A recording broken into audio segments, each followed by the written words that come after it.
भिक्षुक का जादू भाग 3। अगस्त चंद्रमा उत्सव के दिन गांव के चौराहे की ओर जाने वाला रास्ता उन किसान और व्यापारियों से भरा हुआ था जो बाजार में बेचने के लिए अपना सामान ले जा रहे थे। फूनान के माता पिता गोभी की टोकरियां उठाए हुए बाजार की ओर जा रहे थे। जब फूनान ने भिक्षुक सन्यासी को देखा तो उसने माता पिता से पूछा कि क्या वे वृद्ध सन्यासी के साथ साथ चल सकता था।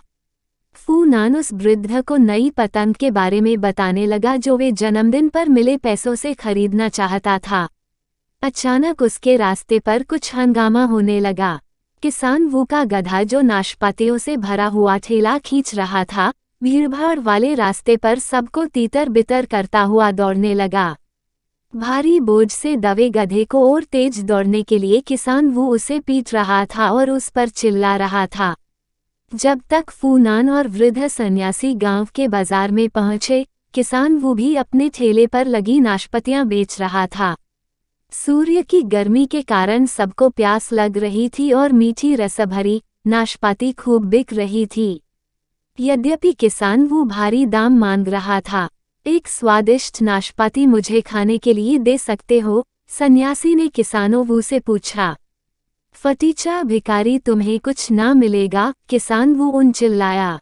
लेकिन तुम्हारे पास तो बहुत सारी नाशपाती हैं, निश्चय ही तुम एक नाशपाती दे सकते हो, वृद्ध ने कहा। ये देख कई लोग इकट्ठे हो गए। किसी ने कहा, इतने कंजूस मत बनो, वृद्ध को एक नाशपाती दे दो।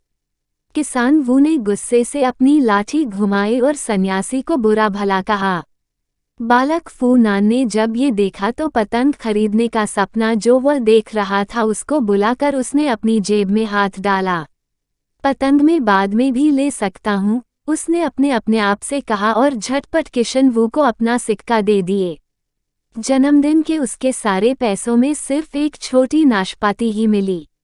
सन्यासी कहीं ये देखन न ले कि पतंग पाने की इतनी तीव्र इच्छा उसके मन में थी। फोन नीचे धूल भरी जमीन की ओर देखते हुए अपने दोनों हाथों में रखकर नाशपाती उन्हें भेंट की। झुककर धन्यवाद करने के बाद वृद्ध ने लोगों से बात की।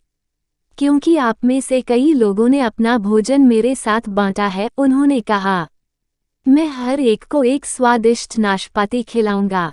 वह गांव के चौराहे में टहलते हुए आगे चले। भीड़ उनके साथ आती रही और अन्य लोगों की तरह उत्सुक किसान वो भी भीड़ के पीछे चलता रहा।